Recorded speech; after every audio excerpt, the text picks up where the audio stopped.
Assalamualaikum warahmatullahi wabarakatuh.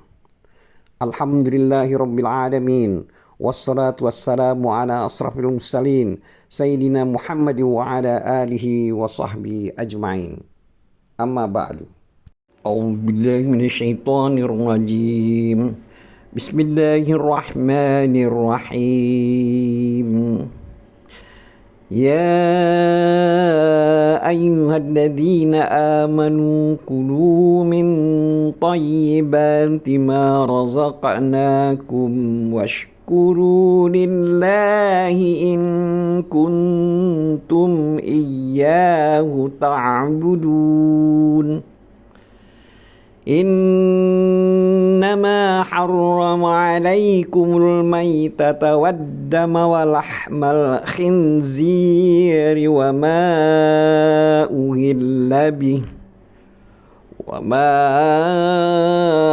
أهل به لغير الله فمن اضطر غير باغ ولا عاد فلا إثم عليه إن الله غفور رحيم. Artinya, hai orang-orang yang beriman, makanlah di antara rizki yang baik-baik yang kami berikan kepadamu dan bersyukurlah kepada Allah jika benar-benar hanya kepadanya kamu beribadah. Surah Al-Baqarah ayat 172.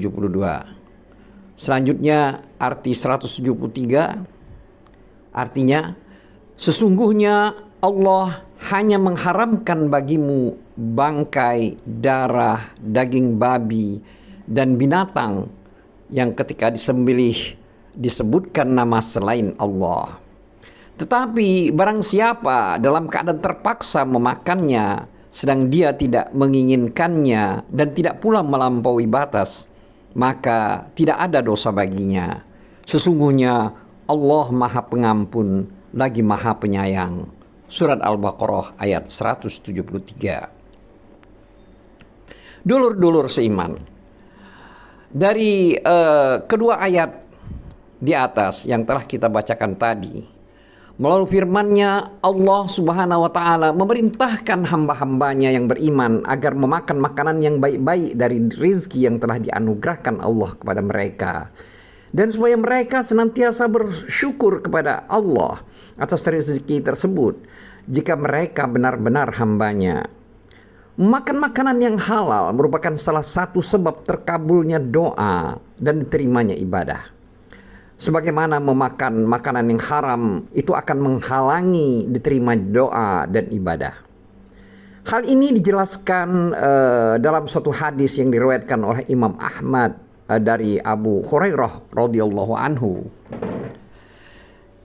di mana Rasulullah SAW telah bersabda, yang artinya, wahai sekalian manusia, sesungguhnya Allah itu baik dan tidak menerima kecuali yang baik-baik. Dan sesungguhnya Allah telah memerintahkan kepada orang-orang yang beriman apa yang telah diperintahkan kepada Rasul. Dia berfirman, hai para Rasul, makanlah makanan yang baik-baik dan kerjakanlah amal soleh. Sesungguhnya aku maha mengetahui apa yang kamu kerjakan. Surat Al-Mu'minun ayat 51. Selanjutnya Allah juga berfirman dalam surat Al-Baqarah ayat 172 yang telah kita bacakan tadi, yang artinya, hai orang-orang yang beriman, makanlah di antara rizki yang baik-baik yang kami berikan kepadamu. Selanjutnya Rasulullah SAW menceritakan seseorang yang melakukan perjalanan jauh, rambutnya kusut, pakaiannya berdebu, dia mengangkat kedua tangannya ke langit seraya berucap, Ya Rabbku, Ya Rabbku.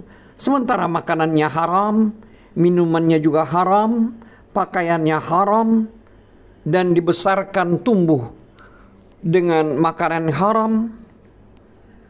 Bagaimana mungkin doanya tersebut akan dikabulkan? Dulur-dulur seiman, hadis tersebut di atas juga diriwayatkan oleh Muslim dalam kitab sahihnya dan juga At-Tirmizi. Setelah Allah Subhanahu wa taala memberikan rizki kepada mereka serta membimbing mereka agar bisa memakan makanan yang baik-baik, Allah juga memberitahukan bahwa Dia tidak mengharamkan makanan tersebut kecuali bangkai saja, yaitu binatang yang mati alami dengan sendirinya tanpa disembelih. Insya Allah mengenai masalah ini akan diuraikan lebih lanjut dalam penafsiran surat Al-Maidah.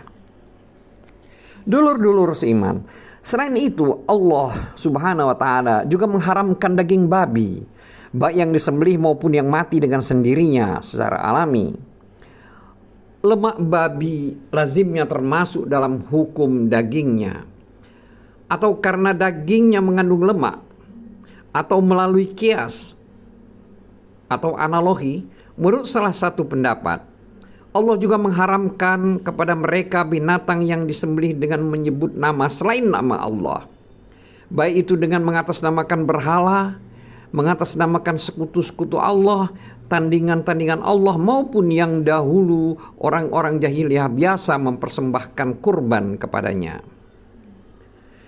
Al-Qurtubi meriwayatkan dari Aisyah radhiyallahu anha bahwasanya dia, Aisyah, pernah ditanya mengenai hewan yang disembelih oleh masyarakat non-Arab untuk perayaan mereka.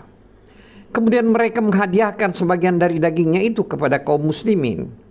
Maka Aisyah menjawab, apa-apa yang mereka sembelih pada hari itu, maka janganlah kalian memakannya, tetapi kalian boleh memakan buah-buahannya.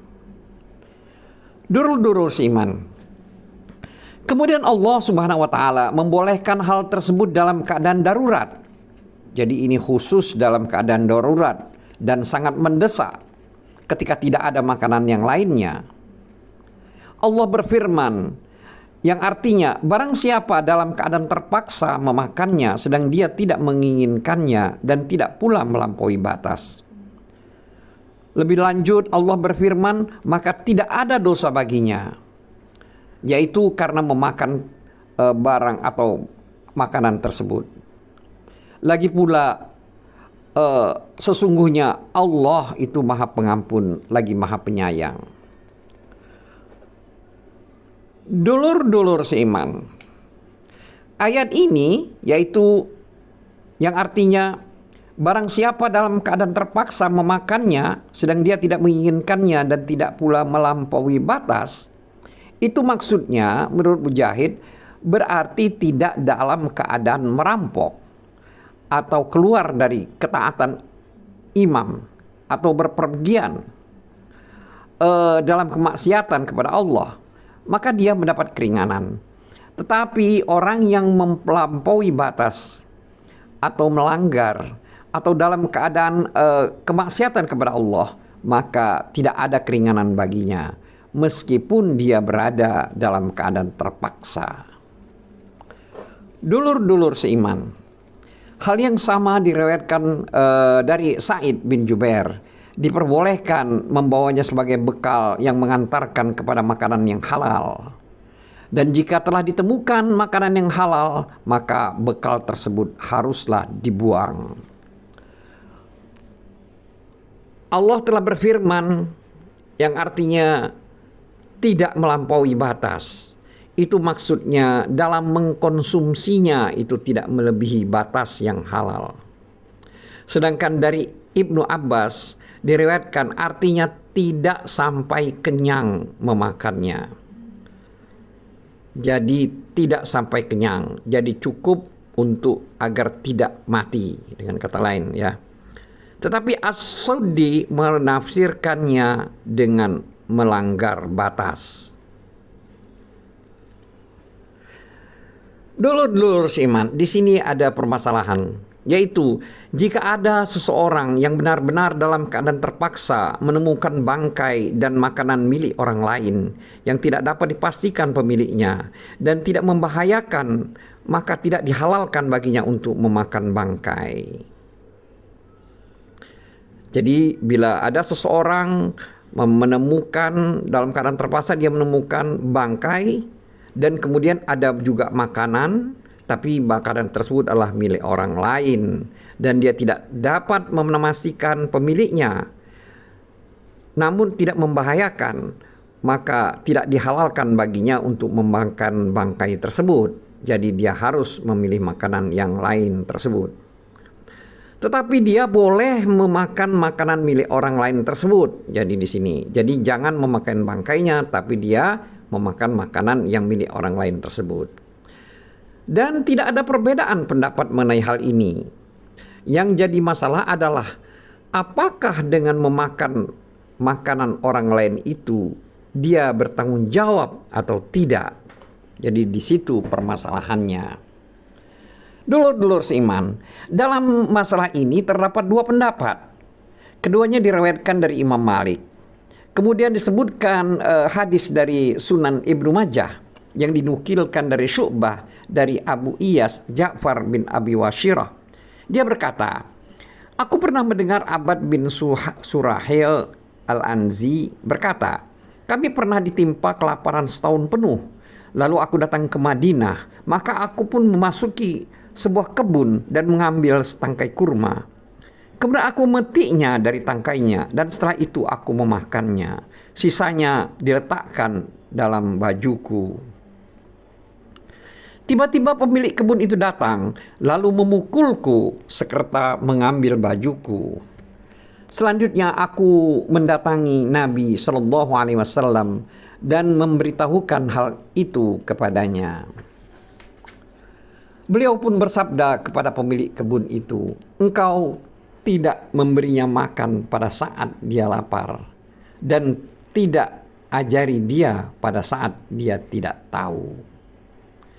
Beliau memerintahkan agar baju itu dikembalikan dan memerintahkan agar dia diberi 1 atau setengah wasak makanan. Dulur-dulur seiman, hadis di atas itu bersanad sahih, kuat dan jayid serta memiliki banyak syahid atau pendukung. Di antaranya adalah hadis yang diriwayatkan dari Amr bin Su'aib dari ayahnya, dari kakeknya. Rasulullah Shallallahu Alaihi Wasallam ditanya mengenai mengambil buah yang masih tergantung di pohon, maka beliau bersabda, barang siapa mengambil sesuatu darinya karena keperluan mendesak sekadar untuk dimakan langsung dan tidak membawanya pulang di kantong, maka tiada dosa baginya. Diriwayatkan oleh Abu Daud, An-Nasai, Imam Ahmad dengan sanad sahih. Selanjutnya Allah juga berfirman yang artinya maka tidak ada dosa baginya. Sesungguhnya Allah Maha Pengampun lagi Maha Penyayang. Dulur-dulur iman, Muqatil bin Hayyan berkata, yaitu atas makanan yang dimakannya dan dalam keadaan terpaksa. Itulah maksudnya makanan yang bisa dimakan dalam keadaan terpaksa. Sa'id bin Jubair mengemukakan, Allah Maha Pengampun atas makanan yang haram dimakan oleh orang lain. Dan dia Maha Penyayang karena dia telah membolehkan baginya memakan makanan yang haram dalam keadaan terpaksa.